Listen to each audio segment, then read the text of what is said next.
স্বাগত জানাচ্ছি আপনাদের দুজনকেই রাজনীতির এপিঠোপিটের আজকের আয়োজনে। আমি আসলে কয়েকটা বিষয় নিয়ে কথা বলবো একটা আপডেট খবর শুনছি কয়েক সপ্তাহের মধ্যেই ফিরবেন তারেক রহমান। আমরা দেখছি যে মব এবং তৌহিদি জনতার মব, সেই প্রসঙ্গটি নিয়ে কথা বলবো। জাতীয় পার্টির অফিসে কেন বারবার হামলা হচ্ছে, সবই কি নির্বাচন বানচালের ষড়যন্ত্রের অংশ কিনা, এবং আর একটি ঘটনাও একটু মাথায় রেখেছি কথা বলার জন্য। আদালতে বিচারকের সামনে সাংবাদিককে মারধরের ঘটনা ঘটেছে। মোটামুটি এই কয়েকটা বিষয় আলোচনায় আনবো এবং আরো যদি প্রাসঙ্গিক বিষয় চলে আসে। আমি আনিস আলমগীর, আপনার কাছ থেকে শুরু করি যে আমরা যে রাজবাড়ির ঘটনাটি দেখলাম কদিন আগে, নুরাল পাগলার কবর থেকে লাশ তুলে সেই লাশকে হেনস্থা, মানে দেহাবশেষে লাঠি দিয়ে আঘাত করতে দেখলাম এবং অসম্মানজনকভাবে সেটি পুড়িয়ে দেওয়া, মানে দেহাবশেষ পুড়িয়ে দেওয়া হলো। এরকম ঘটনা, মানে ইসলাম অবমাননা, ইসলাম বিদ্বেষের ঘটনায় আমরা আগেও দেখেছি হামলা, সহিংসতা শিকার হতে, কিন্তু এরকম ঘটনা নজিরবিহীন ঘটনা একটা। সেই সাথে যদি আরো একটু যোগ করে বলি যে এরকম ঘটনা মাজারে, দরবার শরীফে একের পর এক হামলা হচ্ছে, তৌহিদি জনতার নাম দিয়ে হামলা হচ্ছে, এরকম ঘটনা কেন ঘটছে আনিসামকে? একটাই কারণ, কারণ এই সরকার মবকে প্রশ্রয় দিচ্ছে। মবকে নতুন নাম দিয়েছে প্রেসার গ্রুপ। তো মব কি করবে? মব তো আশকারা পাবেই। কিন্তু সরকার তো আবার এবং নিন্দা জানায় এই ঘটনা। নিন্দা জানায়, ওই 32 নম্বরের ঘটনা দিয়েও তো নিন্দা জানিয়েছে, কিন্তু 32 নম্বর আক্রমণ করব, 32 নম্বর ভাঙবো, 32 নম্বরের বুলডোজার আসছে, সরকার কি কিছু করেছে? 2 দিন ধরে তো সরকার সবকিছু দেখেছে। তারপরে যখন ইন্টারন্যাশনালি এটা প্রতিবাদ হলো, তখন একটা ধরি মাছ নাচুই পানি একটা বিবৃতি দিয়েছে। তো 32 নম্বর ভাঙা দিয়ে ডক্টর ইউনূসের সরকার তার মব সংস্কৃতি শুরু করেছে, এবং তিনি তার প্রতিপক্ষের কাছে এবং জনগণের কাছেও মব সন্ত্রাসের জনক হিসাবে ওনার নাম অলরেডি লিখিয়ে ফেলেছেন। এখন গতকালে যে ঘটনাটা ঘটলো, ইয়ে রাজবাড়ির যে রাজবাড়ী, ঘটনাটা আপনি রাজশাহীতেও উদাহরণ আরেকটা দিলেন ঘটনা যে, ঘটেছে। হ্যাঁ, রাজশাহীতে আরেকটা ঘটনা ঘটেছে, একই একই স্টাইল। তো যখন রাজবাড়ির ঘটনাটা ঘটলো, এটা দিয়ে একেবারে পরিপূর্ণতা পেল। এটা যে একটা মব সরকার, এটা যে মবকে আহ, আপনার প্রেসার গ্রুপ নাম দিয়ে, এবং সরকার নিজেই যে মবতন্ত্রের সাথে জড়িত, বা জড়িত বলবো না, উৎসাহ দিচ্ছে, তার প্রমাণ হয়ে গেছে। এবং ডক্টর ইউনূসের ইন্টারন্যাশনাল খেতাব এখন হয়ে গেছে এটা দিয়ে, যে উনি মবের জনক বাংলাদেশে। ইন্টারন্যাশনাল পত্রিকাগুলোতে আজকে বাংলাদেশকে নিয়ে যা উঠতেছে, যে এরকম একটা দেশ যাদের ধর্মীয় সহিষ্ণুতার কি অভাব দেখেন। নিজের নিজের দেশে নিজের আরেকটা নিজ ধর্মেরই আরেকটা লোককে মারে, ওরা তো মারেই, ওরা তো কোপায়, কিন্তু এটা লাশকেও কোপাচ্ছে। একটা লাশকেও তারা থাকতে দিচ্ছে না, যেটা মুসলমান ধর্মে, যেটা স্ট্রিক্টলি এটা নিষেধ আছে। লাশের অবমাননা ইসলাম ধর্মের সম্পূর্ণ নিষেধ। এখন বলা হচ্ছে যে তারা তো কবর দিতে চেয়েছিল, কবর উঁচু করেছিল, সবগুলো ঠিক আছে, আপনি প্রশাসন দিয়ে ব্যবস্থা নেন। আজকে আমি আরো আশ্চর্য হলাম আমি নিজে, যে এই সরকারের প্রোপাগান্ডা টিমের যে সদস্যগুলো, তাদেরই তাদের তারা যতদিন এই পর্যন্ত যতগুলো ঘটনা ঘটেছে সঙ্গে সঙ্গে হাজির হয়ে যায় একটা উদাহরণ নিয়ে। আজকে প্রেস সচিব, আমি দেখলাম যে একটা উদাহরণ দিলেন, যে শেখ হাসিনার আমলে এরকম একটা পীর, লুৎফর রহমান, তাকে এবং তার ছেলেকে এবং 4 জন মুরিদকে এরকম গলা কেটে নৃশংসভাবে হত্যা করেছিল। এটা কেন এখন ওনাকে বর্ণনা করতে হচ্ছে? কারণ উনি এটা দিয়ে শাক দিয়ে মাছ ঢাকার চেষ্টা, যে পীরদের অনেক পক্ষ বিপক্ষ, অনেক শক্তি আছে, পীরের একটার বিরুদ্ধে একটা লেগে আছে অনেক দিন থেকে। তো আপনারা সেগুলোর তো কোনো সমাধান করেন নাই, কারণ আপনারা ক্ষমতা আসার পর থেকে কত হাজার, যে আমি জানি না একজ্যাক্ট সংখ্যাটা, এটা কয়েক শত হবেই, মাজার ধ্বংস করা হয়েছে। আপনারা কি কখনো এগুলো নিয়ে কথা বলেছেন? বলেন শুধু আর সহ্য করা হবে না। তো সহ্য করা হবে না হবে নাতে এমন অবস্থায় গিয়েছেন যে লাশকে পর্যন্ত সহ্য করছে না, হুম। লাশকে পর্যন্ত মেরে ফেলছে। জি, ইসলামের দৃষ্টিতে তো এটা আপনি তো বলছেন হারামই আইসালাম কি যে বাংলাদেশের ব্যবস্থা নেয়ার যে ইতিহাসে। কথা বলছে সরকার, ব্যবস্থা নেয়ার যে কথা বলছে, এই ঘটনাটিও 32 নম্বরের ঘটনাটা যেটা আপনি বলছিলেন যে আগে থেকেই হামলা করা হবে, বুলডোজার নিয়ে যাওয়া হচ্ছে, এরকম বলা হচ্ছে, এই ঘটনাটিও কিন্তু পূর্ব ঘোষিত বিক্ষোভ ছিল, আগে থেকেই প্রশাসনকেও জানানো ছিল। আমি সেটাই তো বললাম, হ্যাঁ, এরকম ন্যাক্কারজনক এবং ঘটনা তারপরের ইসলামের দিকেও আমি একটু ইতিহাসে জানতে চাই আছে আপনার কিনা কাছে। জানি না, বাংলাদেশের ইতিহাসেও তো এই ধরনের ঘটনা ঘটে নাই। হুম। এবং 32 নাম্বার দিয়ে যেটা শুরু হয়েছে, যেটাকে অনেকে উস্কিয়ে দিয়েছে, যেটা নিয়ে অনেকে আত্মতৃপ্তি বোধ করেছে, যারা 32 নাম্বারের ঘটনা দিয়ে আত্মতৃপ্তি বোধ করেছে তারা এখন উপলব্ধি করছে এই মব যে কত ডেঞ্জারাস, এবং এই মব যে ডক্টর ইউনূসের 2 ফোঁটা যদি কোনো অবদান থাকে, সেটাকেও ওনার তো কোনো অবদান এখানে দেখাই যাচ্ছে না, কিন্তু তার সমর্থকরা মনে করে যে হাজার হাজার অবদানে উনি ভরে ফেলছেন। এই অবদানে উনি যদি বিদায় নেওয়ার পর দেখা যাবে যে উনার নিজের কিছু কয়েক কোটি টাকা, এই জনগণের টাকা মওকুফ, নিজের কিছু ব্যবসা বাণিজ্যে ঠিকঠাক করা, নিজের লোকদেরকে চাকরি বাকরি দেওয়া, নিজের লোকদেরকে বিদেশ থেকে এনে এখানে উপদেষ্টা বানানো ছাড়া ওনার আর কোনো অর্জন কেউ পাবে না। কিন্তু যেটুকু অর্জন আছে, যেটা চোখে দেখছে, সেটাও উনি নিজ হাতে ধ্বংস করে দিয়েছেন এই মব সংস্কৃতি দিয়ে। আমি বহুবার বলেছি ওনার ওনার উদ্দেশ্যে, অন্তত 5 বার আমি এই কথা বলেছি, মব, মিলিটারি এবং মোল্লা, এই তিনটা যদি ডক্টর ইউনূস নিয়ন্ত্রণ করতে না পারেন, উনার পক্ষে সম্ভব না এই দেশ চালানো। উনি এই দেশে কথায় কথায় শেখ হাসিনাকে উদাহরণ দেন। শেখ হাসিনাকে হটানোর জন্য আমরা নিজেরাও কথা বলেছি জুলাইতে। উনি শেখ হাসিনা যে স্টাইলে রাষ্ট্র চালাচ্ছিল, বিনা ভোটের রাজত্ব চালাচ্ছিল, এগুলো কোনো সভ্য মানুষ কেউ সমর্থন করতে পারে না। কিন্তু আজকে মানুষ আফসোস করছে যে অন্তত শেখ হাসিনার আমলে তো মানুষ হাঁটতে পারছিল, মানুষ তো জানছিল যে তার প্রতিপক্ষকে, তারা তো এটা এটা তো দেখেছিল যে আমার উপর কি আক্রমণ করবে। বোম খুনের কয়েকটা উদাহরণ, যেটা স্টেট স্টেট রান ফাংশন, সেই কয়টা বাদ দিলে সাধারণ মানুষ তো, যারা সাধারণ মানুষ তো অন্তত নিঃশ্বাস নিতে পেরেছিল। আজকে তো সেই পরিস্থিতি নাই। আজকে ডক্টর ইউনূসকে যারা সমর্থন করে তারাও তার বিরুদ্ধে বলছে যে এই লোকটা আমাদেরকে এই মপতন্ত্রের দ্বারা আমাদের যত অর্জন সেটা শেষ জি, করে দিয়েছে। আনিস আলমগীর, এখন আপনাকে আরো ধন্যবাদ। হাস্যকর, আপনি আমি খুব একটা লাইনে শক্ত, শেষ করে দিচ্ছি। শক্ত বা কড়া আমি কিছু আপনাকে কথা একটা লাইনে বলেছেন। শেষ করে দিচ্ছি, একটা লাইনে শেষ করে দিচ্ছি। শেষ করেন। সবচেয়ে হাস্যকর যে ব্যাপারটা, সেটা হচ্ছে এই মপতন্ত্রের জনক, যেগুলো আপনার শহর প্যারিস এবং অন্যান্য শহরে বসে বসে এই নির্দেশনা দিত, এই মবের জনকগুলো আবার এখন বলতেছে যে মবের জন্যই নাকি ডক্টর ইউনূসের ব্যর্থতা হয়ে গেছে। ডক্টর ইউনূস তার অর্জন, উনি একটা ব্যর্থ সরকার, ওই ব্যর্থতা যে মবের কারণে হয়েছে সেটাও ওরা দেখতেছে। এর থেকে মানে হাস্যকর আর কোন স্টেটমেন্ট আমি আর দেখি না। জি, আনিস আলমগীর, আপনাকে ধন্যবাদ। খুব মানে বেশ কড়া সমালোচনা আপনি করলেন। এবং এই রকম কড়া সমালোচনা করার জন্য কি কোনো রকম পরিণতির আশঙ্কা করেন কিনা, আমি পরবর্তীতে আসি এই প্রসঙ্গটা, কারণ এই প্রসঙ্গটাও একটা আলোচনার বিষয়। আমি মোস্তফিরোজ আপনার কাছ থেকেও এই প্রসঙ্গটা শুনতে চাইবই। আনিস আলমগীর যেভাবে মন্তব্য করছিলেন সেই প্রেক্ষিতেও যদি বলতে চান, এবং আমি যে ব্যবস্থা নেওয়ার প্রসঙ্গটা বলছিলাম, যে আগে থেকে ঘোষণা দেওয়া হলো, প্রশাসনকে জানানো হয়েছিল একটা, সেই বিষয়ে ব্যবস্থা নেওয়া হয় না, এবং তারপর এই ঘটনার পর, এই ঘটনার ভিডিও চিত্র আমরা সবাই দেখলাম, কিন্তু মামলা করা হলো, পুলিশ বাদী হয়ে মামলা করেছে, ভিকটিমের পরিবারের কেউ মামলা করে নাই। 3 থেকে 3,500 জনকে অজ্ঞাত আসামি করে মামলা করা হয়েছে। মানে ভিডিওতে যাদের দেখা যাচ্ছে কারো নাম উল্লেখ করা নেই, এতজন অজ্ঞাত আসামি। এটা আসলে কেমন বার্তা দেয়? ব্যবস্থা নেওয়ার বার্তা দেয়? এটা মানে একটা মেসিভ ঘটনা, তো মেসিভ ঘটনায় আর কয়জনের নাম মানে এ করবে আর কয়জনকে বাদ দেবে, এই জন্য গণহারে একটা নাম দিল। এটা না, অন্তত এটা নিয়ে যাদেরকে কতক্ষণ দেখা বলবো? যাচ্ছে তাদের নাম উল্লেখ করে বাকিদের তো অজ্ঞাত করা যেত, তাই নয় কি? হ্যাঁ, সেটা যেত, মানে এটা তো মানে ভিডিও তো সবার হাতে হাতে এখন, সেগুলো খুব পরিষ্কার না। আর এটা নিয়ে এই ধরনের মামলা নিয়ে আসলে এগোনো খুব কঠিন, কারণ যখন নাকি ব্যাপক সংখ্যক মানুষের অংশগ্রহণ হয়ে যায় তখন সেই মামলা গুলো পরিচালনা করা লোকাল প্রশাসন, পুলিশ, তাদের জন্য খুব কঠিন হয়ে যায়। যেহেতু মানে এটা মানে কোনো একটা ছোট একটা গ্রুপের কোনো হত্যাকাণ্ড না, এটা অনেক অংশগ্রহণ ছিল, যেটাকে বলা হচ্ছে এই যে মবের বিরুদ্ধে এই পর্যন্ত যতগুলো হয়েছে আসলে কার্যকর তার বিরুদ্ধে কোনো ব্যবস্থা নেওয়া যায়নি। কারণ অনেক পার্টিসিপেশন থাকলে এটা হয় না। এটা শুধু এই আমল না, সব আমলেই হয়েছে।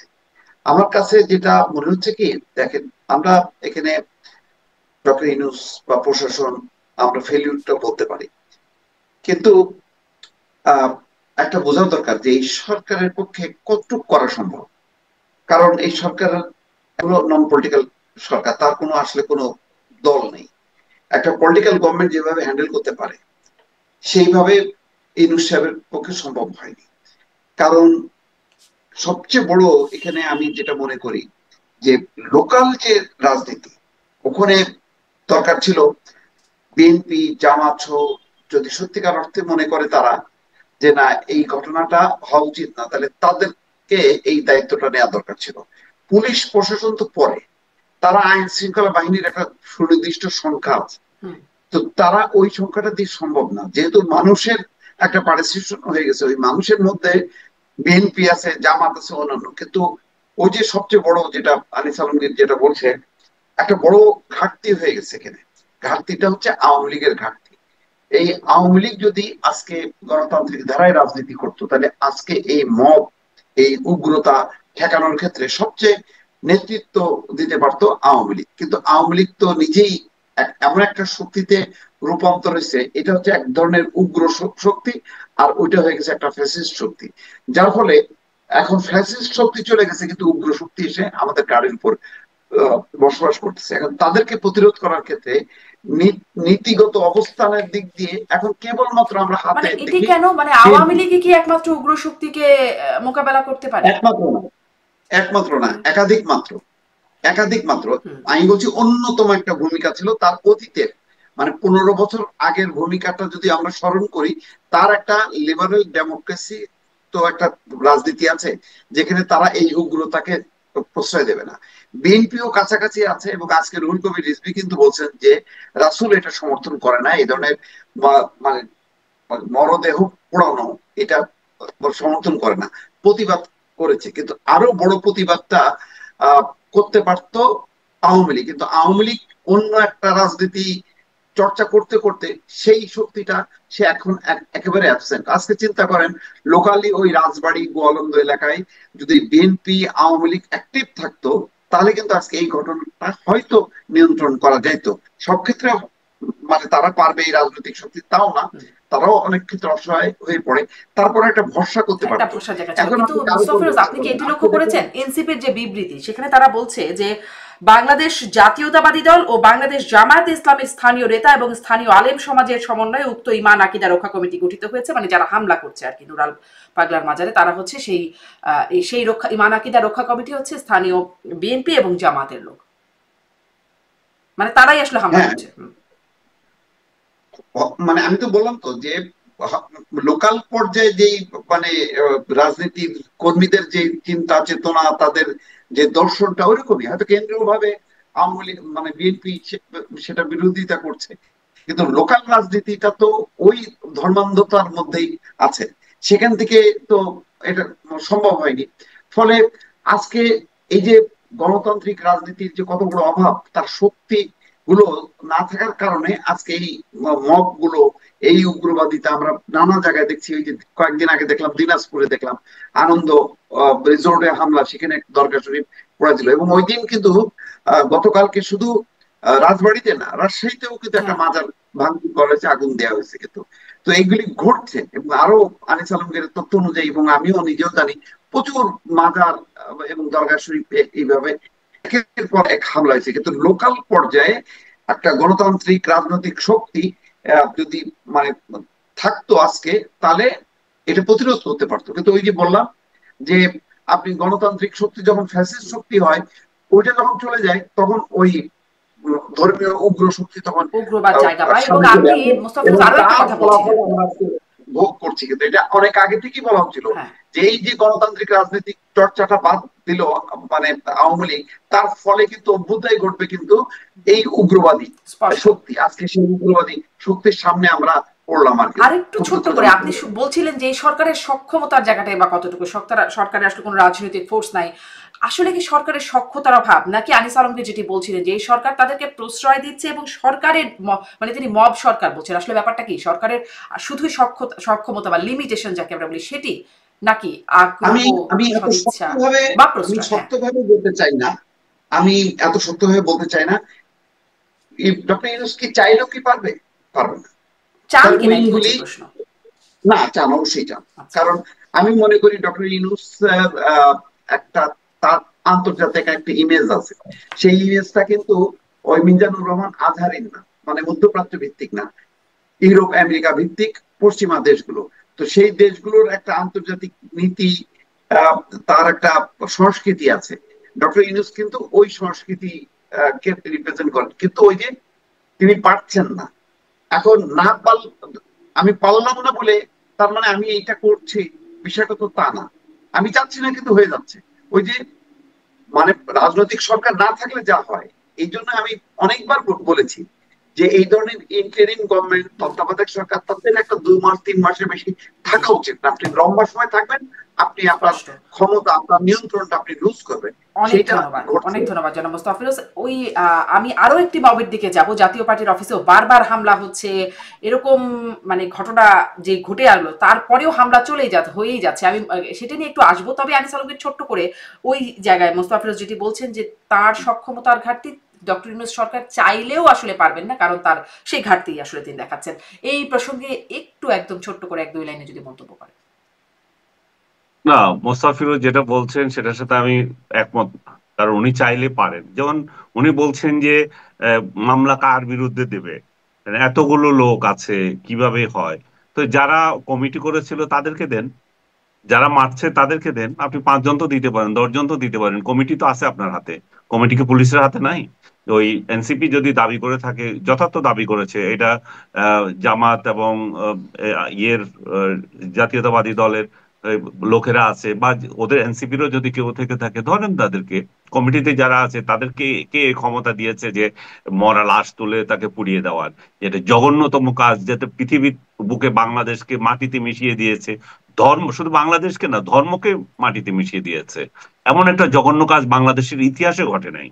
তো এরকম ঘটনা যখন জন্ম হচ্ছে এই সরকারের আমলে, সেই সরকারের তৎপরতা যদি হয়ে থাকে যে আহ, বেনামি বেনামি এটা মামলা, তাহলে তো বোঝাই যায় সরকারের এখানে ইন্ধন আছে। কিন্তু ইন্ধন না, ধরলে আমি যদি বলবো আবার শব্দটা, থানায় হামলা হয়, সরকারের মানে থানায়ও তো হামলার ঘটনা অবহেলা ঘটে। আছে। হ্যাঁ, মানে যেভাবে হাজার হাজার মানুষের একটা মব দেখা যাচ্ছে, ধরলে যদি আবার থানায় হামলা হয় সেই আশঙ্কাও তো একটা মানে অভিজ্ঞতা আছে। তো তার মানে হচ্ছে যে আপনি যদি থানায় হামলা হয়, আপনি ধরলেই হয়, আপনি আসেন কেন রে ভাই? আপনি যান না, আপনি চলে যান না, জাতিকে একটু উদ্ধার করে চলে যান। আপনি যখন এটা করতে পারেন না, আপনি কথা বলে সাংবাদিক ধরেন, সাংবাদিকদেরকে ইয়ে বানাতে পারেন, টেরোরিস্ট বানাতে পারেন। আপনি যারা টেরোরিস্ট যেগুলো দেখতেছেন সেগুলোকে আপনি চোখে দেখেন না, তাহলে তার কিছু না। আপনি নিজে বলতেছেন, কথা বলতেছেন কিভাবে? কথা এভাবে বলতেছি, যে কথা বলার স্বাধীনতা কোথায় গেছে তো আপনি দেখছেন। যে পান্নাকে যেভাবে ধরে নিয়ে গেল, বা ওইখানে যে আরো লতিফ সিদ্দিকীকে যেভাবে ধরে নিয়ে গেল, কার্জনকে যেভাবে ধরে নিয়ে গেল, এটা কি কোনো সভ্য সমাজের মধ্যে পড়ে? আপনি একটা অনুষ্ঠানে আমন্ত্রিত হয়ে গেছেন, আপনি বক্তৃতা দিবেন, তুমি আয়োজকদের ধরো রে ভাই, আয়োজকরা কি করছে না করছে তাদের সম্পর্কে তথ্য নাও। আমি একজন অতিথি, আমাকে দাওয়াত দিয়ে নিয়ে গেছে ওরা, আমাকে তুমি নিয়ে যাচ্ছ তুলে, এবং আমাকে প্রটেকশনের নামে সন্ত্রাসের মামলা দিয়ে দিচ্ছ। এটা তো হইতে পারে না। এটা তো বাক স্বাধীনতা না। এটা এটা আরো আরো মজার ব্যাপার হচ্ছে, যারা এগুলো করছে তাদের তুমি কিছুই করছো না, এবং আমার পক্ষে যে উকিল দাঁড়াচ্ছে, আমার পক্ষে যে সাংবাদিকরা কভার করতে যাচ্ছে, তাদেরকেও আদালতে পিটাচ্ছ।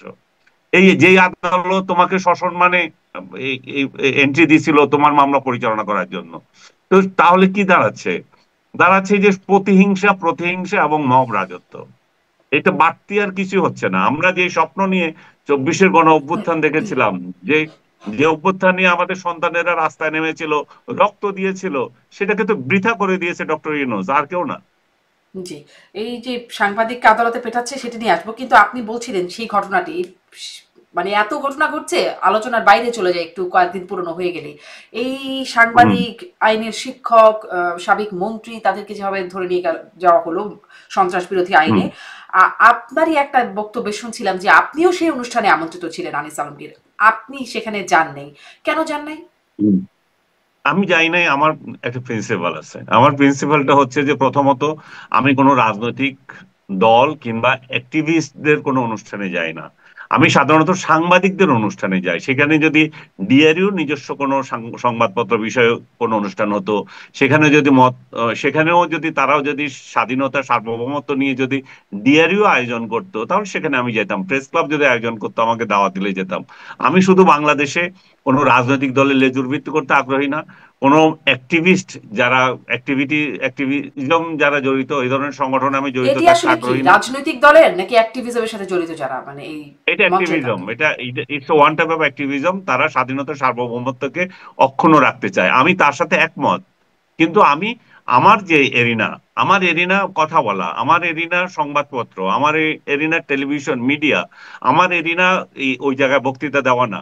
এইটাও যদি আমাকে বিশেষভাবে অনুরোধ করা ছিল যেতাম, আমি যদি যেতাম তাহলে আমি যদি দেখতাম সেখানে সর্বদলীয় লোকজন গেছে, সেখানে মুক্তিযুদ্ধের সপক্ষে তো আরো আছে, মুক্তিযুদ্ধের সপক্ষে তো শুধু একদলীয় লোকরা নাই, বিএনপি এবং অন্য অন্য ধারার সাংবাদিকরাও আছে সেখানে। তাহলে আমি এটাকে বলতাম যাচ্ছে ঠিক আছে যেতে পারে, কিন্তু এটা এটা তার মানে এই নয় যে আপনি আবার তাহলে এটা কি কোনো বিশেষ রাজনৈতিক ধারার সাংবাদিকরা গেছেন এখানে?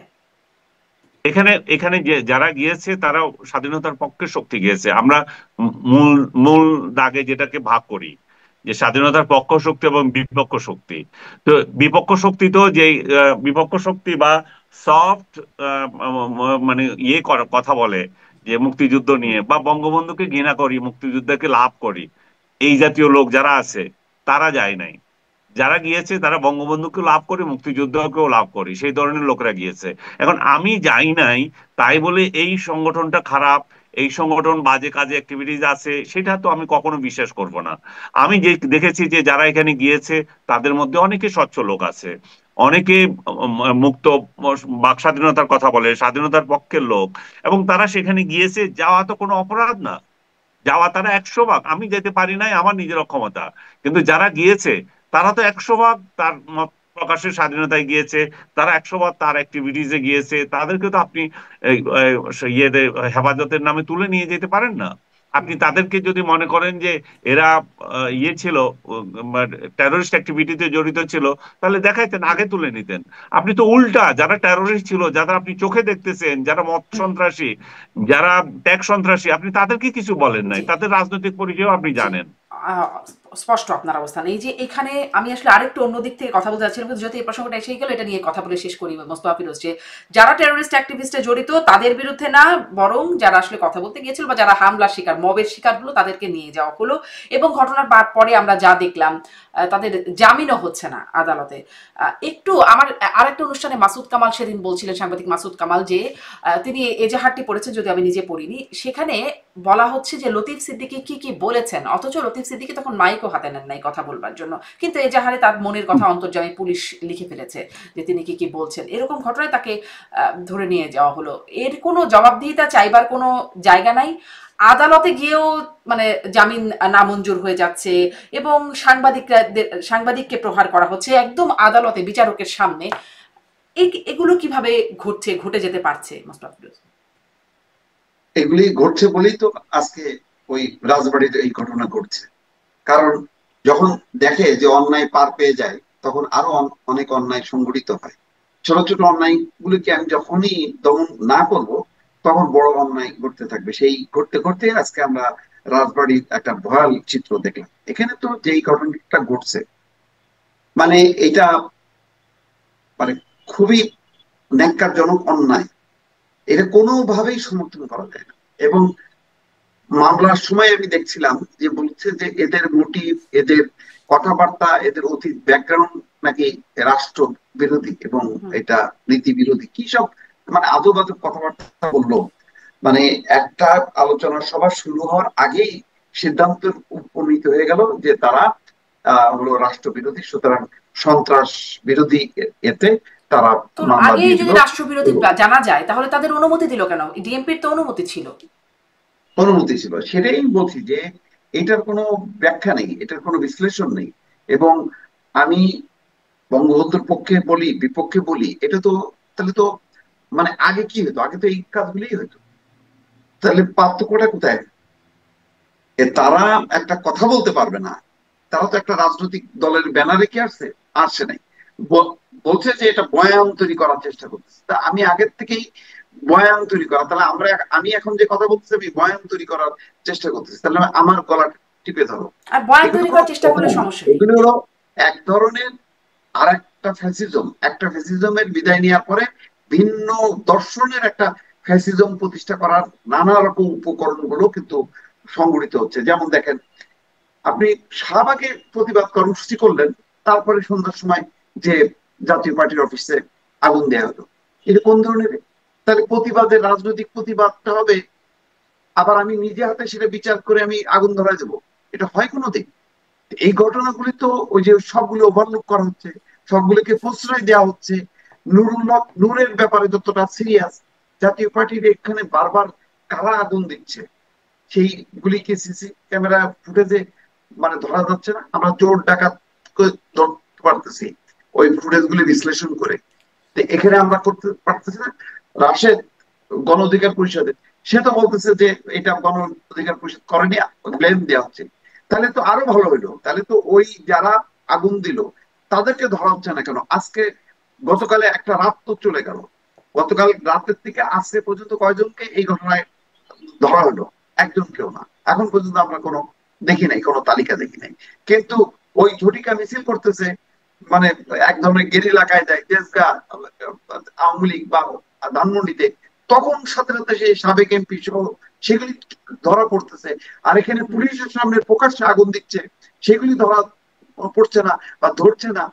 এইগুলো মানে ডক্টর মোহাম্মদ ইউনূস তার নিজের ঘরে আসলে আগুন দিচ্ছে, এগুলি বুঝতেছে না যে দিন শেষে তিনি যে পশ্চিমা সংস্কৃতি জগৎকে রিপ্রেজেন্ট করেন, আফটার ওনার দায়িত্ব শেষ অথবা দায়িত্বের মধ্যে যখন নাকি উনি বাইরে প্রেসকে ফেস করবেন, তখন এই প্রশ্নগুলো কিভাবে তীর হয়ে তার ওখানে মানে বিদ্ধ করবে? উনি তো লোকাল প্রেসকে মোকাবেলা করেন না, পরে দেখা যাবে যে ইন্টারন্যাশনাল প্রেসকে উনি মোকাবেলা করতে পারতেছেন না। এই সমস্ত গুলি যখন একটা একটা করে যখন তীর ছোড়া হবে তার দিকে, এইটা অত্যন্ত অন্যায়। আমি বারবার বলি তো, এই যে ইন্টারিম গভর্নমেন্টের এই যে লম্বা সময় থাকলে যে পরিস্থিতিটা হয়, সেই পরিস্থিতিতে হাবুডুবু খাচ্ছে। কারণ তাকে সাপোর্ট করবে কে? সেই গণতান্ত্রিক রাজনৈতিক সংস্কৃতিটা কোথায়? আমি কোন রকমে তার মধ্যে মানে বিএনপির মধ্যে পাই, আর অন্য দলগুলি আছে সেগুলি তাদের শক্তি কম। কিন্তু সবচেয়ে যেগুলি শক্তি তহিদি জনতার নামদারি, সেই রাজনৈতিক শক্তিগুলো তারা দাপায় বেড়াচ্ছে এবং তারা এখন মানে শক্তি দেখাচ্ছে। সেই শক্তির কাছে, সেই দাপটের কাছে ইউনূস সরকার অসহায় হয়ে পড়ছে, কারণ তার কোনো উইং নেই, সে কোনো সাপোর্ট পাচ্ছে না। কারণ সাপোর্ট পাবে কি করে? তার এখানে এরা তো সাপোর্ট পাচ্ছে কোথা থেকে? আমি একটু এটাও শুনতে চাই। এই যে বারবার জাতীয় পার্টির অফিসে হামলা, আগুন দেওয়া বা ভাঙচুর করা, এরা আসলে সাপোর্ট পাচ্ছে কোত্থেকে, প্রশ্রয় পাচ্ছে কোথা থেকে? কারণ একবার তো দেখা গেল, মানে এর আগে দু একটা ঘটনা কিন্তু দেখা গেছে। এর আগেও জাতীয় পার্টির অফিসের সামনে যখন গণ অধিকার পরিষদ গেছে, নুরুল হক নূরদের বিরুদ্ধে মামলা হয়েছে, রংপুরের ঘটনা ঘটেছে, জাতীয় পার্টির অফিসে হামলার বিরুদ্ধে করাতে নুরুল হক নূরকে যেভাবে পেটানো হলো আপনি বলছিলেন, এই ঘটনাগুলো তারপরেও আসলে যে বারবার যাচ্ছে, এরা সাপোর্ট পাচ্ছে কোথেকে? এরা যারা করছে এরা হচ্ছে ভাড়াটে, এদের পিছনে রাজনৈতিক শক্তি আছে। কারণ কারা সেই রাজনৈতিক তারা শক্তি? মনে করছে যে জাতীয় পার্টি যদি নিঃশেষ হয়ে যায়, তাহলে বিএনপির বাইরে অন্য রাজনৈতিক শক্তিগুলির জন্য সুবিধা হবে, তখন তারা ডমিনেট করতে পারবে। আর জাতীয় পার্টি যদি নির্বাচন করতে পারে, তাহলে হুট করে দেখা যাবে যে এটা একটা বিরোধী দল হিসেবে মানুষ মানে গণ্য করতে পারে আওয়ামী লীগের অ্যাবসেন্সে। ফলে জাতীয় পার্টি একটা শক্তিশালী হয়ে যেতে পারে। এবং আজকে দেখেন, মোস্তাফিজুর রহমান মুস্তফা আজকে কিন্তু একটা আওয়াজ দিয়েছে, সে বলছে যে আওয়ামী লীগের মধ্যে যারা সৎ, যারা মানে করাপ্ট না, তাদেরকে আমরা নমিনেশন দেবো। এই কথাটা কেন বললো? বললো এই কারণে যে আওয়ামী লীগ এলাকায় এলাকায় বহু মানুষ চেনে যে আওয়ামী লীগ কে করে আর না করে। তো তারা যদি দাঁড়ায় যায়, তখন তারা নির্বাচিত হইতে পারে, এরকম একটা সম্ভাবনা আছে। এইরকম যদি অনেকগুলো আসন যুক্ত হয়ে যায় এবং দিন যত যাবে, সরকারের তো ভাবমূর্তি ক্ষুণ্ণ হচ্ছে, মানুষ ক্ষুব্ধ হচ্ছে, মানুষ মনে করতেছে দেখি এদেরকেও সাইজ করি। তো তখন কি হবে? তখন ওই বিএনপির বাইরে যে ভোটগুলি পড়বে, সেই ভোটের বলে জাতীয় পার্টি একটা বড় ফ্যাক্টর হয়ে যেতে পারে। এই হিসাব নিকাশ তো করছে তারা। তো সেই হিসাব নিকাশে যদি জাতীয় পার্টিকে বিলীন করে দেওয়া যায়, তাহলে কি হবে? তখন আর বিকল্প থাকে না মানুষের সামনে, হয় বিএনপি নাই জামাত, তোমার এই দুইটার বাইরে আর তোমার বেছে নেওয়ার আর কোনো অপশন থাকবে না। তো এই অপশন গুলোকে ধ্বংস করার চেষ্টা। এই কারণেই এই হঠাৎ করে জাতীয় পার্টি ইস্যুটা, নতুবা প্রথমে আমারও মনে হচ্ছিল না কি রে ভাই, জাতীয় পার্টি তো ভাগ হয়ে গেল, এই এরকম টুকরো টুকরো, এটা কবরের দিকে যেখানে যাত্রা শুরু করলো, সেইটাকে হঠাৎ করে ইস্যু করলো কেন? ইস্যু করলো কেন ওই রাজনৈতিক হিসাব নিকাশে। এখন মনে হচ্ছে জাতীয় পার্টি কিছুই না, কিন্তু নির্বাচনের আগে আগে দিন যত যাবে তত বেশি জাতীয় পার্টি কিন্তু স্ট্রং হয়ে যাবে, কারণ সে একটা নেপথ্যের সাপোর্ট পাবে আওয়ামী লীগ সমর্থকদের কাছ থেকে, যেহেতু আওয়ামী লীগের নির্বাচন করার সম্ভাবনা অনেক কম। আমি যদি এই মানে এটাতে বিশ্বাস করি না, আমি মনে করি যে হয়তো শেষ পর্যন্ত পিটিআই এর মতন হবে, যে প্রতীক যেহেতু মানে দেয়নি পাকিস্তান সরকার বা নির্বাচন কমিশন, তখন তারা স্বতন্ত্র হিসেবে দাঁড়াইছিল এবং প্রচুর তারা নির্বাচিত হয়েছে। হয়তো আওয়ামী লীগ ওই লাইনে যাবে, কিন্তু তারপর একটা শঙ্কা যে আমি কোনোভাবেই রিস্ক নেব না, এই কারণে জাতীয় পার্টিকে একেবারে নিষিদ্ধ করে আমি আমার অবস্থানটাকে নিরঙ্কুশ করার হয়তো একটা পরিকল্পনা থাকতে পারে। আমি এখানে একটু আনিস আলমগীর আপনার ব্যাখ্যা বা আপনার বিশ্লেষণও জানতে চাই। এই আসলে তো জাতীয় পার্টি এমন কোনো কর্মসূচি দিচ্ছে না, তাদেরকে এমন রাস্তায় দেখা যাচ্ছে না, তাদের কোনো খবর নেই, খবর হচ্ছে তাদের অফিসে হামলা, এই শিরোনামই বারবার তারা খবর হচ্ছে। এবং জাহাঙ্গীর কবির নানকের সাথে সাবেক প্রধানমন্ত্রী শেখ হাসিনার একটা ফোন আলাপ যেটি পরবর্তীতে ফাঁস হয়েছে, সেটি 5ই আগস্টের আগে। সেখানে শেখ হাসিনা জাতীয় পার্টিকে বলছে জিন্দা লাশ, মানে যাদের দোষর হিসেবে ট্যাগ দেওয়া হচ্ছে, স্বৈরাচারের দোষর হিসেবে ট্যাগ দেওয়া হচ্ছে, তারাই তাদেরকে জিন্দা লাশ বলছে। সেই জিন্দা লাশ যারা এখন আরো কর্মসূচিবিহীন, তাদের আরো কোনো মানে আগে তখন তো সংসদে 2-1 এমপি ছিল, এখন তাও নাই। এই অবস্থায় একটা দলের পেছনে আপনার কি বিশ্লেষণ, কেন এই জিন্দা লাশের পেছনে এভাবে একদম মানে কোমর বেঁধে নামা? একটাই কারণ, সংসদে বিরোধী দলীয় নেতা কে হবে, বিরোধী দলে কে বসবে। জাতীয় পার্টি যদি ইলেকশন করার ক্ষমতা পায়, তাহলে আমাদের ভোট, অতীতের ভোট হিসাব করে যদি আপনি দেখেন, জাতীয় পার্টি জামাত থেকে সবসময় বেশি পেয়েছে, সব সময় বেশি পেয়েছে। তারা 35 সিট, 32 সিট, 16 সিট, ইভেন খুবই ফালতু ইলেকশন যেটা হলো সেখানেও 10-12টা সিট পেয়েছে। কিন্তু জামাতের কয় সিট? জামাত তো সেটা কোনোদিন পায় না, নিজের নিজের শক্তিতে কোনোদিন পায় না। জাতীয় পার্টি কিন্তু সবসময় এককভাবে তার নিজের নাঙ্গল দিয়ে দাঁড়ায়, নিজের নাঙ্গল দিয়ে দাঁড়িয়ে এগুলো পেয়েছে। তো যে কোনো হিসাবে, যে কোনো অঙ্কে জাতীয় পার্টি আহ জামাত থেকে অনেক বেশি ভোটের অঙ্কে অনেক শক্তিশালী। কিন্তু সাংগঠনিক ভিত্তিতে হয়তো জামাত দাবি করতে পারে আমাদের সাংগঠনিক মজবুত আছে, সাংগঠনিক অ্যাক্টিভিটিস মজবুত আছে, সাংগঠনিক কাঠামো অনেক মজবুত আছে, সেটা আমি নিজেও স্বীকার করি। কিন্তু ভোটের হিসাব আলাদা। সে ভোটের হিসাবে যদি যায়, জামাতে প্রথম প্রশ্নের সম্মুখীন হবে, তোমরা না সেই লোক যারা বাংলাদেশটাকেই চাও নাই, তোমরা না সেই লোক যেটা 71 সালে পাক হানাদার বাহিনী সহায়তা করেছো আলবদর আল শামস দিয়ে, এবং তার জন্য তোমরা এখনো পর্যন্ত অনুতপ্ত না, এখনো পর্যন্ত তোমরা ক্ষমা চাও না, তোমরা তোমাদের দলের একটা রেজুলেশন আনো না যে আমরা 71 সালের ঘটনাবলীর জন্য ক্ষমা প্রার্থী। সেই কারণে অনেকেই তাদেরকে ভোট দিতে পারে না। আমি পার্সোনালি জামাতের অনেক নেতাকে পছন্দ করি, হয়তো তারা এখানে থাকলে আমিও ভোট দিতাম আমার এলাকায়, কিন্তু তারা তো বেসিক জায়গায় নাই। যতদিন তারা বেসিক জায়গায় আসবে না, তখন জনমানুষের ভোট পাবে না। আমার মতো যারা ভালো প্রার্থী দেখে ভোট দেব, যারা দলের কোনো গোলাম দেখে আমার কোনো বিষয় না, তারা কিন্তু তাদেরকে ভোট দেবে না। তো তারা এই জায়গায় মার খেয়ে যাচ্ছে। তো এই মায়ের খাওয়াতে তারা ভেবেছিল যে আচ্ছা ঠিক আছে, আমরা এনসিপি, তারপরে চরমোনাইয়ের দল, আর আরো খুচরা যারা আছে সবগুলোকে নিয়ে, এবি পার্টি নিয়ে আমরা একটা আলাদা জোট করতে পারি। যদিও এবি পার্টি বোধহয় বলছে যে আমরা যাব না। তো সব যদি জোট করে, তাহলে তাদের হয়তো কিছু ভোটের মানে একটা আওয়াজ তোলার সম্ভাবনা আছে। ভোট কতটুকু পাবে সেটা না, একটা আওয়াজ হবে। এই আওয়াজ দিয়ে হয়তো তারা এমন একটা পরিস্থিতি তৈরি করতে পারে, যদি এই আওয়াজকে সেনাবাহিনী গণ্য করে, সরকার গণ্য করে, তাহলে হয়তো তখন তারা সেকেন্ড পার্টি হইতে পারে, কিংবা উল্টায়ও দিতে এই পারে। উদ্দেশ্যে মানে আমরা আসলে উদ্দেশ্য খোঁজার চেষ্টা করছি, জাতীয় পার্টির অফিসে বারবার হামলা কেন? সেটা জাতীয় পার্টির অফিসে হামলা করে কি হবে? জাতীয় পার্টির অফিসে হামলা করে জাতীয় পার্টি নিষিদ্ধ করা যাবে? মানে জাতীয় পার্টি তো হামলার প্রত্যুত্তরে পাল্টা হামলা করছে, এমনও তো কিছু করছে না যে এই অজুহাতে তাকে নিষিদ্ধ করা হবে। আপনাকে তো বলছি, এটাই হচ্ছে যে জাতীয় পার্টিকে আওয়ামী লীগের মতো নিষিদ্ধ করা। কারণ জাতীয় পার্টি যদি থেকে যায় এই নির্বাচনে, তাহলে চোখ বন্ধ করে তারাই হবে সেকেন্ড পার্টি। কারণ যারা বিএনপি কে ভোট দেবে না, যারা জামাতকে ভোট দেবে না, তারা কোথায় ভোট দেবে? তাদের তো ভোটের জায়গা থাকতে হবে।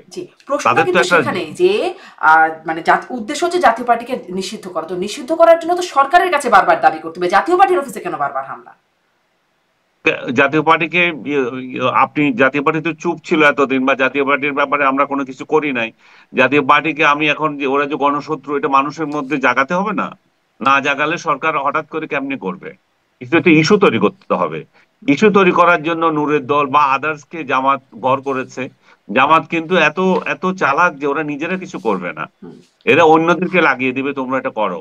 এবং এটা ভাড়াটিয়া দল কতগুলোকে লাগিয়ে দিয়েছে জাতীয় পার্টির বিরুদ্ধে, এটা করো। এবং তাদের আরেকটা ক্ষোভ আছে, যেটা বিএনপির উপরও ক্ষোভ থাকতে পারে, যে আমরা এত দিন আন্দোলন করলাম, এই গণ অভ্যুত্থানে আমরা যথেষ্ট একটা ভালো ভূমিকা নিলাম, তো আমরা তোমাদের সাথে আশা করেছিলাম যে তোমরা যখন সরকারে যাবে আমরা বিরোধী দলে বসবো। এখন তোমরা কেন জাতীয় পার্টিকে আনতে চাও? তোমরা জাতীয় পার্টি আসতে চাইলে তোমরা বাধা দিচ্ছ না। কারণ জাতীয় পার্টির ব্যাপারে আপনি খেয়াল করে দেখবেন, বিএনপি এ পর্যন্ত কিন্তু এই এই এটা নিন্দা করেছে। এবং বিএনপি এই তিন পার্টি যখন একদিন মিটিং করলো, বিএনপি, জামাত এবং এনসিপি, সেই সময় যখন এই দুইটা দল এনসিপি এবং জামাত জাতীয় পার্টিকে নিষিদ্ধের কথা বলেছিল, বিএনপি কিন্তু বলে নাই। বিএনপি বরং ভিতরে খবর হচ্ছে বিএনপি সেটা সমর্থন করে নাই। তো এই সমস্ত পরিস্থিতিতে দেখা যাচ্ছে যে জাতীয় পার্টিকে যদি ব্যান করা যায়, জামাত প্রথমবারের মতো সংসদে বিরোধী দলীয় আসন গ্রহণ করতে পারে। এখন জাতীয় পার্টি এই জন্যই টার্গেট, অন্য কোনো টার্গেট নেই। জি, স্পষ্ট। এখন এই যত ঘটনা ঘটছে, জাতীয় পার্টির অফিসে হামলা বা রাজবাড়ির হামলা বা বিভিন্ন জায়গায় যে ঘটনাগুলো ঘটছে, মবের ঘটনা, সবখানেই বিএনপি একটা কথাই বলে যে এগুলো নির্বাচন বানচালের ষড়যন্ত্র। জনাব মোস্তফা ফিরোজ, আপনার কাছে একটু জানতে চাই, আপনি কি আসলে সব ঘটনাকে নির্বাচন বানচালের ষড়যন্ত্র হিসাবে দেখেন কিনা? এই মবগুলোকে আবার প্রধান নির্বাচন কমিশনের সম্প্রতি বলেছেন যে নির্বাচনে মব 300 আসনে ভাগ হয়ে যাবে, ফলে মব খুব সুবিধা করতে পারবে না। এই সাথে সাথে এই বিশ্লেষণটা আপনার কাছে জানতে চাই, এটা কি ঐকিক নিয়মে হবে যে একটি জায়গায় এত মব হলে সেটি 300 আসনে গেলে সেটি ভাগ হয়ে কত মব হবে, এরকম একটা অঙ্কে দাঁড়িয়ে যাবে কি নির্বাচনের সময়, জনাব মোস্তফা ফিরোজ? না, এটা এটা এটা কোনো যুক্তি হলো না। এটা কোনো যুক্তি হইতে পারে না। মবের তো 300 আসনে দরকার নেই তো। 50টা আসনে হইলেই তো আর নির্বাচন থাকে না, এবং সেটা স্প্রেড করে, এবং তখন আর মানে যে নিয়ন্ত্রণটা, সেই নিয়ন্ত্রণটা থাকে না। মূল কথাটা হলো যে আহ, আপনি খেয়াল করেন যে যখনই নাকি রোড ম্যাপ ঘোষণা করা হলো, তারপর থেকে দেখেন কোনো উৎসাহ উদ্দীপনা নেই। উৎসাহ উদ্দীপনা নাই কেন? নাই হলো এই যে কে জিততে পারবে, কার কি অবস্থা, সেটা তো সবাই জানে। এটা তো মানে হাতে গোনা অবস্থা। যেহেতু আওয়ামী লীগ নাই, এখন ক্যালকুলেশন করা খুব সহজ হয়ে গেছে। তো এখন যারা এখন এইভাবে যদি নির্বাচন না থাকে, তো একটা বাস ভালো রমরমা, আমিও ক্ষমতায় আছি, ক্ষমতায় আমার মানে নির্বাচনে আমার জেতার সামর্থ্য নেই, কিন্তু তারপর আমার পদ পদবি আছে, গাড়ি আছে, ফ্ল্যাগ আছে, আমি উড়ে বেড়াইতে পারছি। তো যখন নাকি হয়ে যাচ্ছে ফেব্রুয়ারি মাস, প্রতিদিন তো চিন্তা করতেছে আজকে একটা দিন চলে গেল, আজকে 2টা দিন চলে গেল, এইভাবে হিসেব করে দেখতেছে যে তা তো আর ফেব্রুয়ারির পর তো আমি আর কিছুই না। তো এদের মধ্যে একটা অস্থিরতা, সেই অস্থিরতার বহিঃপ্রকাশ করতেছে নানা রকম ইস্যু। আপনি দেখেন, নিশ্চিত থাকেন, জাতীয় পার্টি যদি ব্যান করে, তখন বলবে যে আচ্ছা ইনুস ইয়ে বাকি আছে না, ইনু বাকি আছে, ওটা ব্যান করো। আচ্ছা ওটার পরে তারপরে মেননটা ব্যান করো, তারপরে গণ আজাদি লীগ ব্যান করো, তারপরে ওই যে তরিকত ফেডারেশন আছে না, ওটা ব্যান করো। এই চলতে থাকবে, এইগুলির কোনো শেষ নেই। এবং একই সঙ্গে ওই যে দেখেন, আজকে এত বড় ঘটনার পর আমরা নিন্দা করছি, পৈশাচিক ঘটনা বলতেছি, কয়টা রাজনৈতিক দল আজকে বিবৃতি দিল? এটা তো প্রতিবাদটা তারা হবে, এটা তো গণমাধ্যমের সংবাদকর্মী হিসাবে আমাদের দায়িত্বের চেয়ে তাদের দায়িত্বের জায়গাটা অনেক বেশি। তারা প্রতিবাদ করবে, আমরা তাদের ওই প্রতিবাদটাকে তুলে ধরবো। কিন্তু ঘটনাক্রমে আজকে আমাদেরকে প্রতিবাদ করতে হচ্ছে, তারা কিন্তু চুপ আছে। এত বড় বড় রাজনৈতিক দল এত বড় বড় কথা বলে, আজকে তারা বলছে না। এইগুলোকে উস্কানি দেওয়া হচ্ছে। এবং আপনি দেখেন, 1 বছরের মাথায় এসে মোটামুটি কিন্তু আহ, থেমে যাচ্ছিল, কিন্তু হঠাৎ করে এখন মব তৈরি হচ্ছে। এই মব গুলো সবগুলোই হচ্ছে নির্বাচন বিরোধী। এদের নির্বাচন নিয়ে কোনো ইয়ে নেই। এদের হচ্ছে এক ধরনের আরেকটা স্বৈরতন্ত্রের একটা উদ্ভব। তারা আরেকটা বিপ্লব চায়, যে বিপ্লবের মধ্য দিয়ে তারা একটা ভিন্ন ধরনের শাসন কাঠামোর মধ্যে যাইতে চায়, যেখানে নির্বাচন থাকবে না, সেখানে শুধুই মাত্র একটা মানে ওই যে লাস্ট যে নির্বাচনটা ধরছে আমি দাবি, ওই আমি দাবি নির্বাচন করার পায় তারা। কারণ আপনি জাতীয় পার্টিকেও আপনি অ্যালাউ করবেন না দলকে নিষিদ্ধ করতে বলতেছেন, তাহলে নির্বাচন কে কে করবে? বিএনপি, জামাত, এনসিপি। তো বিএনপি, জামাত, এনসিপি এই তিনটা দলই তো হাসিনা বিরোধী আন্দোলন করছে। তো এদের মধ্যে আবার কিসের নির্বাচন হয়? এটা তো সব এক শক্তি। মানে এটা তো কোনো নির্বাচনই হবে না তখন নাকি। 14 দল থাকবে না, জাতীয় পার্টি থাকবে না, আওয়ামী লীগ থাকবে না। তখন যে নির্বাচন, তখন আমরা এটাকে বলবো যেটা প্রকৃত নির্বাচন? তখন তো আমরা আবার বলবো যে এটা তো দ্বাদশের পরে আবার ত্রয়োদশ জাতীয় সংসদের যে নির্বাচনটা হলো এটা হচ্ছে আমিরান।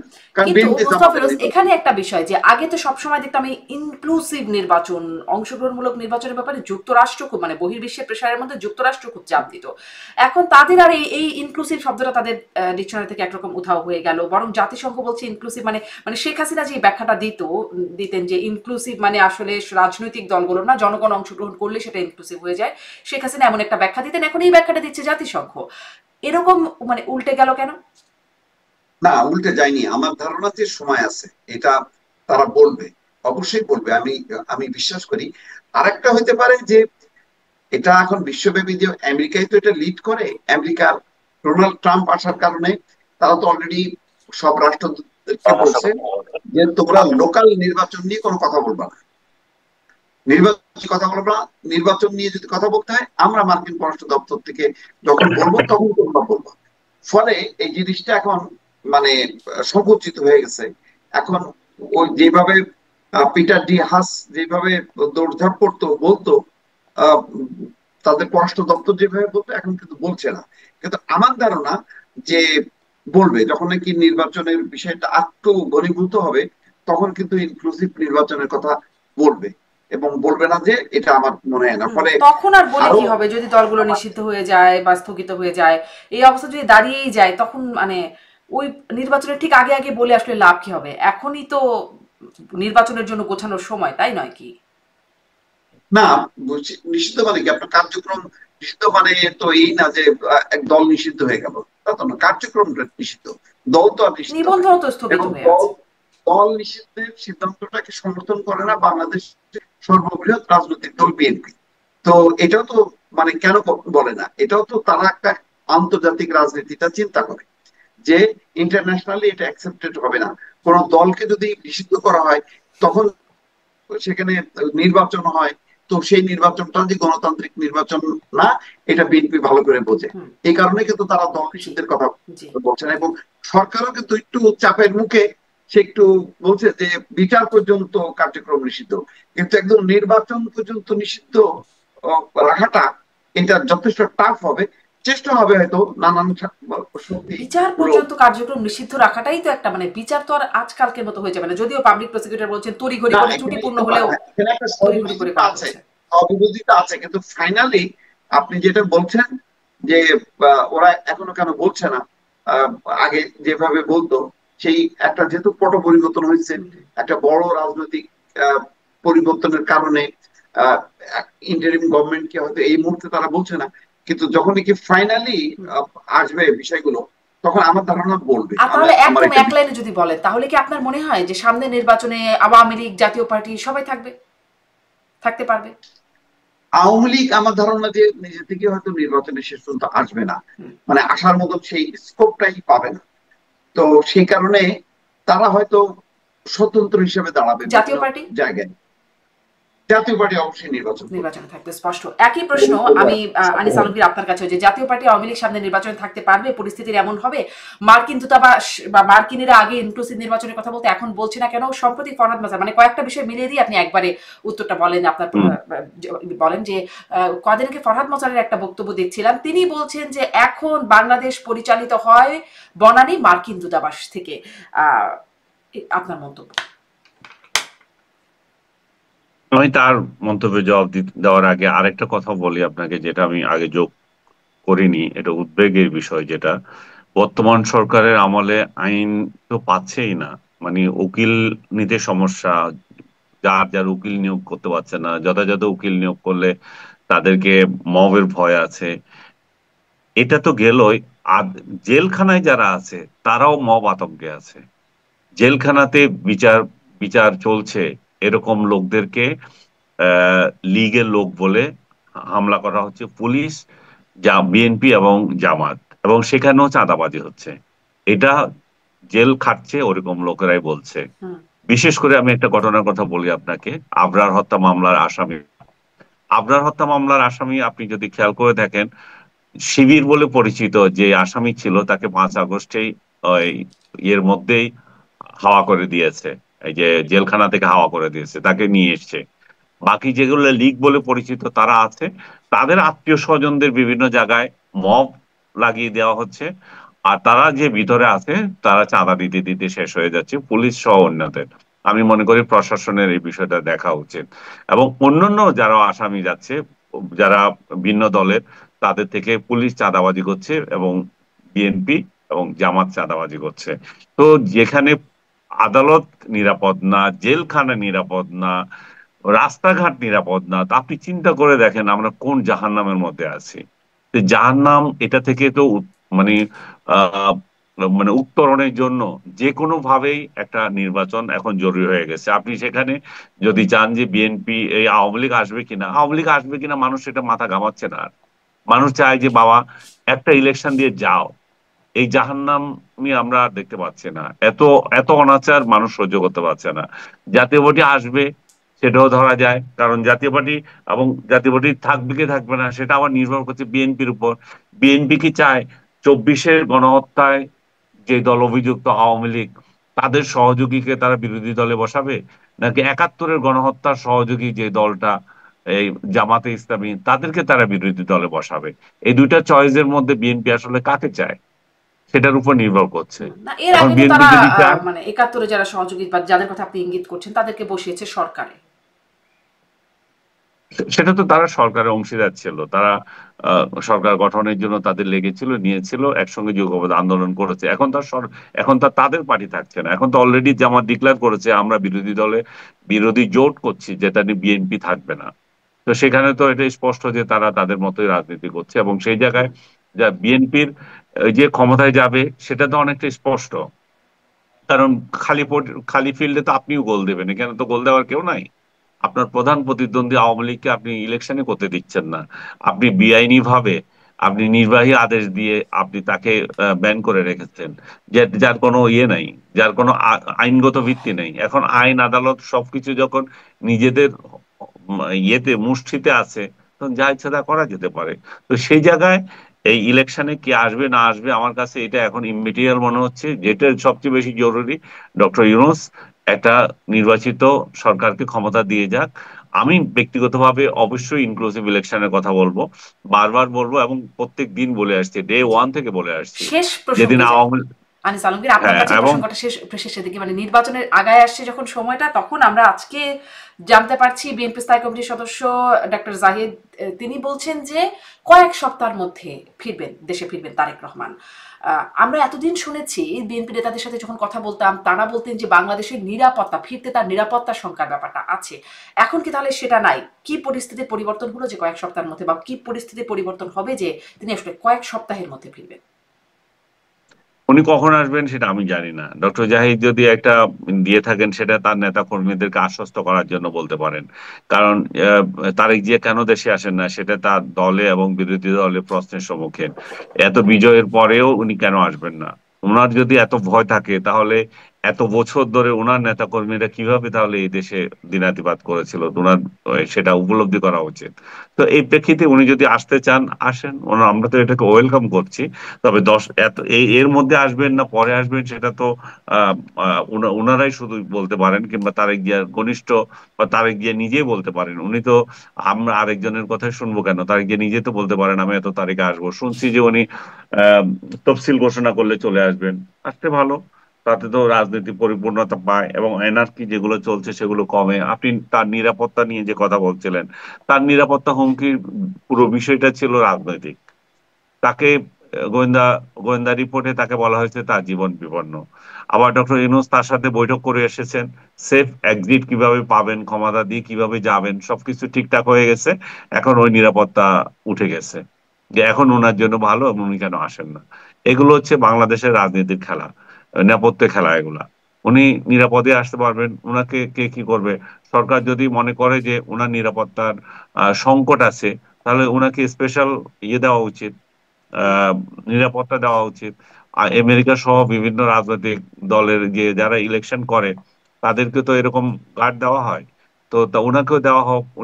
উনি তো প্রজেক্ট করছেন যে ওনার দলই ক্ষমতা আসবে। তো জি ওনার দলই যদি ক্ষমতা আসে তাহলে ওনার নিরাপত্তাটা তো এখানে অনেক ইম্পর্টেন্ট বিষয়। জি মুস্তাফিরুজ, আপনার কাছে এই বিষয়ে একটু শুনি। তারেক রহমান ফিরছেন কয়েক সপ্তাহে। আমার মনে হয় যে এই সপ্তাহে চলতি মাসেই মানে উনি ফিরবেন। এর আগে যে আভাস ইঙ্গিত পাওয়া গেছে তাতে আহ, এই মাসের মধ্যেই যে কোনো একটা দিন হয়তো তিনি চলে আসবেন। আর হয় সম্ভবত দেরি করবেন না, কারণ যত দেরি করবেন উনি তো নিজেও বোঝেন যে চ্যালেঞ্জটা বাড়তে থাকবে। মানে দুইটা চ্যালেঞ্জ, একটা হচ্ছে দল অগাছল অবস্থায় আছে, প্রচুর বিদ্রোহী ক্যান্ডিডেট, সেগুলো নিয়ন্ত্রণ করতে না পারলে অনেক আসন হাতছাড়া হবে, এই একটা শঙ্কা আছে। আর একটা হলো এই যে অনেকগুলো রাজনৈতিক চ্যালেঞ্জ, যে পিআর সিস্টেম, এটা সেটা নানা রকম, যে একটার পর একটা উনি নিজে থাকলে যেইভাবে শক্তভাবে ফেস করতে পারবেন বা সবাইকে ঐক্যবদ্ধ করতে পারবেন, এটা মানে আহ, মানে দূরে থেকে পারবেন না। ফলে আমার মনে হয় যে মানে পরিস্থিতি হয়তো ঠেলে দিচ্ছে যে এই চলতি মাসের মধ্যেই তিনি হয়তো আসবেন শেষের দিকে। এই জন্য ওই কয়েক সপ্তাহ কথা বলছে আর কি। তো আমার ধারণা যে এই সপ্তাহে আসবেন, এবং আসাটা খুবই দরকার। কারণ মানে নির্বাচন নিয়ে কিন্তু আমরা যতই বলি না কেন, একটা অনিশ্চয়তা কিন্তু আছে। আচ্ছা, অনেকেই একটা কিন্তু এখনো প্রসঙ্গ বুঝতে আমার পারেনি। একটু মনে পড়লো, যেটাও একটু যোগ করি।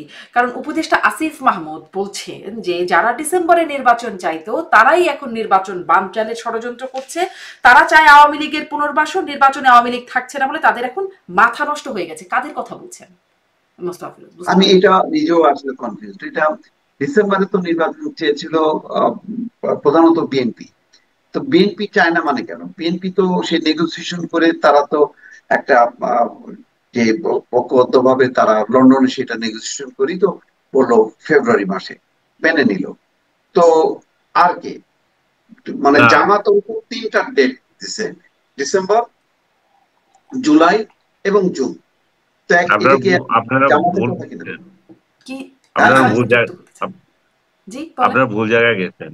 সে সেনাবাহিনীর প্রধানকে মিন করছে। সেনাপ্রধান বলেছে ডিসেম্বরের মধ্যে ইলেকশন হবে। এখন সে মনে করছে যে এই গন্ডগোলগুলো যে লাগছে, সেনাবাহিনী এখানে নিষ্ক্রিয় রয়ে গেছে, এখানে তৃতীয় শক্তি আসবে, নির্বাচন তখন আবার পেছাবে। এবং কেয়ারটেকার গভর্নমেন্টে যে কথাটা আসছে, কেয়ারটেকার গভর্নমেন্ট যদি সত্যিকার অর্থে আদালত থেকে পাশ হয়ে যায়, তখন তো এই সরকারের লেজিটিমেসি নিয়ে প্রশ্ন আসবে। তাহলে কেয়ারটেকার গভর্নমেন্ট যদি সাংবিধানিক হয়ে যায়, তখন কেয়ারটেকার গভর্নমেন্টের অধীনে তো নির্বাচন হবে। ওই নির্বাচন হলে তখন তারা কখন ইলেকশন দেবে? তখনও তো তাদের টাইম ফ্রেম অনুযায়ী ইলেকশন হবে। এই সমস্ত কথাবার্তা বলছে, ওইসব গুলোকে মিন করে, তার বিএনপি কে তার মানে মিন করছে। সেনাবাহিনী বা সেনা প্রধান নির্বাচন বানচালের ষড়যন্ত্র করছেন বলে তিনি দাবি করছেন বলে আপনি মনে করেন? আভাস দিচ্ছে। কারণ ওই যে কেয়ারটেকার গভর্নমেন্টের কথা উঠছে, আইন শৃঙ্খলা পরিস্থিতির কথা উঠছে, এই জন্যই। কারণ ডেডলাইন একটা ব্যক্তি স্পষ্ট করে বলেছে, সেটা হচ্ছে সেনাপ্রধান, যে ডিসেম্বরের মধ্যে আমি নির্বাচন চাই এবং আমি আমার সেনা সদস্যদেরকে ব্যারাকে নিয়ে যেতে চাই। এখানে অন্য কোনো ব্যক্তির কোনো বিষয় না। আর বিএনপি তো প্রশ্নই আসে না যে বিএনপি নির্বাচন পেছাবে, এটা তো পাগলও বিশ্বাস করবে না। জি, একদম শেষ মন্তব্য মুস্তাফিজ। আহ, আমি আমি আসলে একটু কনফিউজ আর কি। সেনা প্রধানকে এটা হইতেও পারে, কারণ এই এরকম ধরনের তারা নানা রকম মানে আভাস ইঙ্গিত দিচ্ছে। কেন জাতীয় পার্টি ইস্যুটা আসলো, সবগুলি কেমন জানি একটা ধোঁয়াশা তৈরি করা হচ্ছে। এই ধোঁয়াশাটা তো হওয়ার কথা না। সরকারের মধ্যে আর একটা সরকার, তারাই বলতেছে যে এই দায়টা সরকারকে নিতে হবে, নুনের উপর। এটা অদ্ভুত কথা। মানে এই যা আমরা কখনো শুনি না, যে সরকারের ভিতরে থেকে সরকারের বিরোধিতা করেও বক্তব্য রাখা যায়, আবার তিনি সরকারও আছে। এই জন্য আমি বলছি যে আসলে আমরা তো মানে গণহারে আমরা হয়তো বলতে পারি যে সবকিছু ইউনুস দায়ী। এই যে তার এই যে ব্যর্থতা গুলো, এই কারণ হলো এই যে তার কোনো উইং নেই, তার নিজস্ব কোনো সেট আপ নেই। না থাকার কারণে সরকারের দুর্বলতা যত প্রকাশ পাচ্ছে, তত এই ধরনের বেহিসেবি কথাবার্তা গুলো হচ্ছে। যে আনিস আলম যেটা বলছে, এটা যদি হয়, এটাও তো একটা মারাত্মক। এটা সরকারের ভিতরে এটা থেকে এটা এটা কেন নয়? আপনি দেখেন গত কয়দিন থেকে তো বলছিল যে নূরের দল ইয়ে চায়, জাতীয় পার্টিকে নিষিদ্ধ করতে চাচ্ছে এই জন্য যে জাতীয় পার্টির উপর সেনাপ্রধান চেয়েছিল ইনক্লুসিভ ইলেকশন। সেনাপ্রধান আগে বলেছিলেন যে বিএনপি আওয়ামী লীগকে নিয়ে ইলেকশন করবে, এখন সেখানে যখন ব্যর্থ হয়েছে তখন প্ল্যান বি তে জাতীয় পার্টিকে নিয়ে করতে চাচ্ছে। এখন জাতীয় পার্টিকে যদি করতে চায় জাতীয়, এবং আরো যদি আওয়ামী লীগকেও যদি নিয়ে আসতে চায় ইনক্লুসিভ ইলেকশনের প্রশ্নে, যদি কেয়ারটেকার গভর্নমেন্ট যদি নতুন করে ইনস্টল হয়, তাহলে তো সেখানে তারা বলতে পারে আওয়ামী লীগকেও আমরা ইলেকশনে চাই, কারণ 90-এরও পতিত সরকার যারা ছিল তারাও ইলেকশন করেছে, তাহলে 2024-এর পতিত সরকার কেন পারবে না? তো এই সমস্ত হিসাব মিলিয়ে তারা সরকারকে এইদিকে ইঙ্গিত করছে। জি হুম, জি, এটা এরকম এটা হইতে পারে। এগুলি আসলে যত মানে যারা নির্বাচিত হওয়ার ক্ষমতা নেই তাদের এই ধরনের নানা রকম ইকুয়েশন, নানা রকম ষড়যন্ত্র তত্ত্ব দিয়ে তারা সামনে টিকে থাকার চেষ্টা করে, জি এটাই দেখা যাচ্ছে। জি, অনেক ধন্যবাদ, অনেক ধন্যবাদ। দেখা যাক এইসব তত্ত্বের প্রভাব আসলে সামনে নির্বাচনেও কেমনটা পড়ে, নিশ্চয়ই সেটা নিয়ে আমরা সামনের দিকে কথা বলতেই থাকবো। ধন্যবাদ মোস্তফা ফিরোজ, অনেক ধন্যবাদ আনিস আলমগীর, আপনাদের দুজনকে ধন্যবাদ। দর্শক এত